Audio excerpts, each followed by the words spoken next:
베스트셀러입니다. 원래 텔레비전 프로그램이었는데 그 내용을 책으로 엮어서 출판을 했습니다. 서론의 현대 사회가 얼마나 빠르게 변화하는지 보여주는 한 통계를 언급을 합니다. 미래학자 버크민스터 플러라는 사람이 고안한 건데 지식 2배 증가 곡선이라는 말로 표현을 하고 있습니다.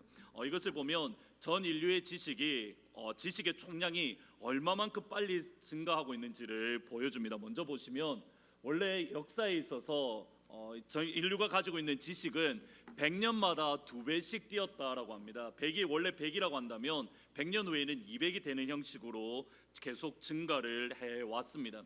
그러던 것이 1900년에 이르러서는 25년마다 지식이 2배씩 증가했고 오늘날에는 약 13개월마다 2배씩 증가를 하고 있습니다. 그런데 이것이 2030년이 되면 3일마다 우리가 가지고 있는 모든 지식들이 2배가 되어진다라고 예측을 합니다. 그러니까 2030년이 되면 3일 전에 여러분이 가지고 있던 모든 지식은 다 구식이 되어 버린다라는 뜻입니다. 이렇게 빠르게 변화하는 시대 가운데에 어떻게 시대를 읽고 또 거기에 대해서 대처할 것인가에 대한 고민이 사실은 명견만리라는 이 책의 내용입니다. 명견만리, 말 그대로 만리밖의 일을 환하게 살펴서 알아야 내일을 준비할 수 있다라는 의미입니다. 미래 사회의 한국과 그리고 오늘 한국이 나아가야 될 방향을 고민하면서 이 책이 서론에 이미 결론을 내린 것이 있습니다. 이렇게 말을 합니다. 결국 미래의 가장 중요한 키워드는 결국 공존과 공생이라는 것이다. 인류가 이제껏 한 번도 경험해보지 못한 이 초유의 변화에서 살아남기 위해서는 함께하는 수밖에 없기 때문이다. 끊임없이 나누려는 자세야말로 불안한 미래를 준비하는 최고의 덕목일 것이다. 시대가 이렇게 빨리 흐를수록 저희들이 생각하기에는 더 개인적이 되고 더 나만의 지식을 가지기 위해서 몸부림칠 것 같은데 오히려 고백하는 게 뭐냐면 앞으로 미래에 성공하기 위해서는 공존과 공생 그리고 함께함, 끊임없이 내가 가진 것을 함께 나누려는 자세, 그것이 미래 사회의 성공의 키워드로 이야기를 합니다. 미래 사회의 준비를 위해서 필요한 것은 여전히 공존과 공생, 마치 옛날 속담처럼 배찍장도 낫다, 맞들면 낫다라는 이 속담이 오늘날 저와 여러분에게 필요한 덕목입니다. 오늘 읽으셨던 룻기는 사실 한 가족의 이야기입니다. 유다 베들레헴에 큰 흉년이 들어서 엘리멜렉이라는 남편과 나오미라는 아내가 그의 가정을 이끌고 요단강 건너편으로 이주를 하게 됩니다. 그곳에는 물이 넉넉한 곳입니다. 큰 꿈을 안고 나름대로 큰 꿈을 안고 모압으로 건너갔지만 10년이 지나지 않아서 자기의 남편이 죽고 자기의 2 아들이 마저 잃게 되고 오직 나오미와 2 며느리 그리고 그가 가지고 있던 모든 재산들을 모두 잃어버리게 되어집니다. 이방 땅에서 모든 것을 잃어버리고 다시 한번 고향 베들레헴으로 돌아갔습니다. 이때에 하는 말이 이겁니다. 나오미라 부르지 말고 나를 마라라 부르라. 내가 풍족하게 나갔더니 여호와께서 내게 비어 돌아오게 하셨느니라. 여기서 나오미라는 말은 기쁨 또는 행복, 즐거움이라는 의미입니다. 원래 나오미는 모든 사람들이 저 사람을 보면 기쁘다, 행복하다 할 정도로 고백을 했는데 그가 돌아올 때에는 마라, 슬픔, 쓰다, 쓴물이라는 뜻으로 그가 변화되었습니다. 말 그대로 처음 이민을 갈 때에는 큰 꿈을 안고 내가 이제 성공해야지, 내가 이제 잘 되어야지라는 큰 꿈을 안고 모압으로 이민을 갔는데 돌아올 때에는 실패를 경험하고 슬픔을 경험하며 빈손으로 돌아왔습니다. 그런데 이것이 나중에 4장에 보시면 오늘 읽으셨던 말씀에 보면 쓴맛 인생인 또는 슬픔의 인생인 나오미가 완전히 그 삶이 변화되는 것을 보게 됩니다. 이는 내 생명의 회복자이며 나오미가 아기를 품에 안고 그의 양육자가 되니. 여기서 생명의 회복자다라는 이 말은 생명을 돌아오게 하는 사람이라는 뜻으로 원래 텅 비었던 마라 나오미가 이제는 생명을 그 품에 안고 있다라는 것으로 모든 성경이 끝이 나게 되어집니다. 분명히 나갈 때에는 처음에 이민할 때에는 풍족했지만 다시 돌아올 때 빈손이었던 인생이 맨 마지막에는 다시 한번 풍족한 인생으로 모든 것을 그 품에 안은 삶으로 변화되었습니다. 오늘 제가 말씀드리고 싶은 것은 이겁니다. 어떻게 본인 스스로가 나는 쓴물 인생이다, 나는 슬픔 인생이다 라고 했던 그 나오미가 어떻게 그 마지막은 생명을 그 가슴에 품은 인생으로 모든 것을 소유한 인생으로 변화될 수 있었습니까? 여기에 오늘은 조금 관심을 가지려고 합니다. 한번 룻기 2장 11절 말씀을 같이 한번 읽어 보시겠습니다. 보아스가 그에게 대답하되 이르되 내 남편이 죽은으로 내가 시어머니에게 행한 모든 것과 내 부모와 고국을 떠나 전에 알지 못하던 백성에게로 온 일이 내게 분명히 알려졌느니라. 아멘. 나오미는 원래 동일합니다. 나오미에게 어떤 능력이 갑자기 임한 것이 아니라 나오미가 생명을 가지게 된 첫 번째 이유는 그녀의 그 나오미의 며느리인 룻의 사랑과 룻의 희생이 있었기 때문입니다. 사실 룻은 그의 남편을 잃은 이후에 그의 고향 모압으로 돌아가서 자기의 살 길을 찾을 수 있었습니다. 룻은 그 모든 것들을 버리고 시어머니 나오미를 따라서 이제는 그녀가 이방인의 위치로, 예전에는 그의 시어머니가 이방인이었는데 이번에는 룻이 이방인의 위치로 내려가는 그 자리에 서게 되었습니다. 어떤 것이 보장되어서 간 것이 아닙니다. 시어머니 나오미를 따라가면 분명히 이전보다 더 어려워질 수 있었습니다. 그런데 그 모든 희생을 감수하고 믿음으로 어머니를 따라 이스라엘의 유다 땅 베들레헴에 가니 하나님께서 룻을 통해서 그의 어머니 나오미에게 생명을 돌아오게 하는 역사가 있었습니다.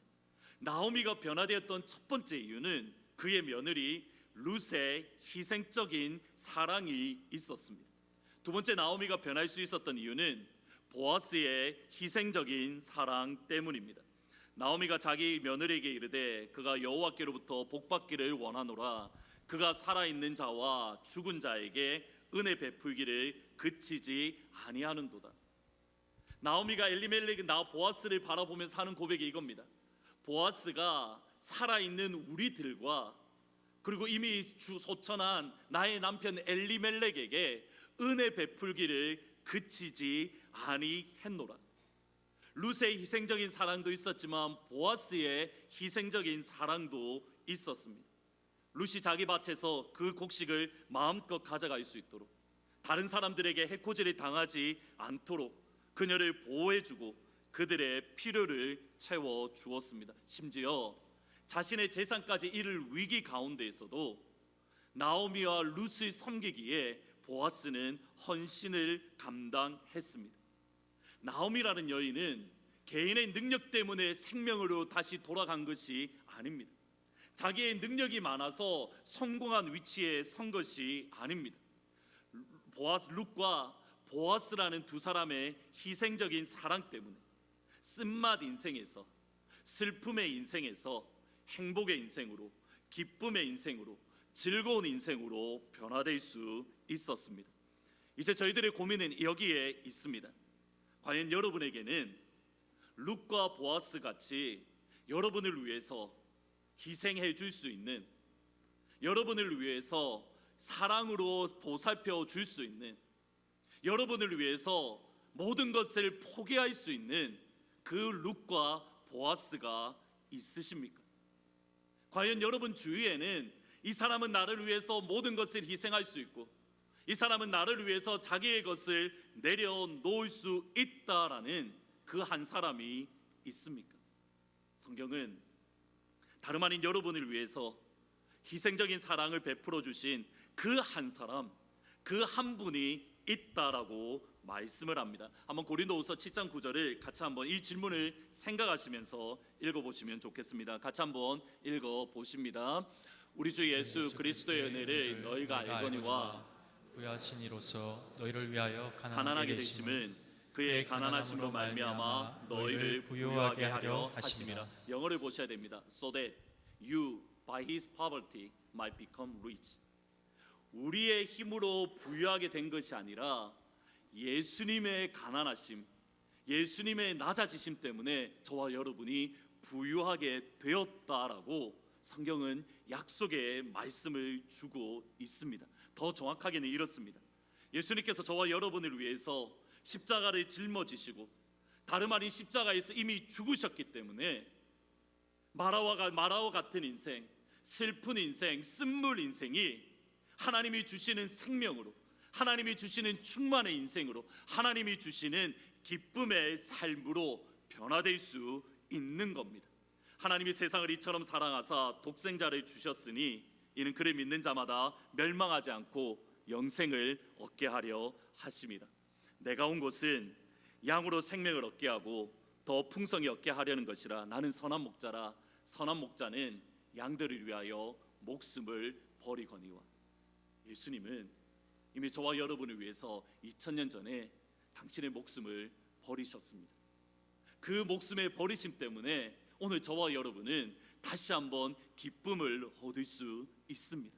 아무것도 가진 것 같지 않아 보여도, 빈손 같은 인생이라 하더라도 예수님의 사랑, 그 사랑을 영접하면 주님이 주시는 그 부요함, 주님이 주시는 그 기쁨, 주님이 주시는 그 행복이 저와 여러분의 것이 될 수 있습니다. 우리의 능력이 아닌 예수님의 희생, 예수님의 사랑 때문입니다. 이제 잠시 한번 동영상을 잠깐 보려고 합니다. 이 동영상은 미국의 한 교회 예배 시간에 있었던 일입니다. 한번 가만히 같이 보시면 좋을 것 같습니다.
보시면 어떤 분은 말 그대로 큰 변화가 있었지만 어떤 분은 여전히 힘들어하고 아파하지만 보는 관점이 바뀌신 분들이 있습니다.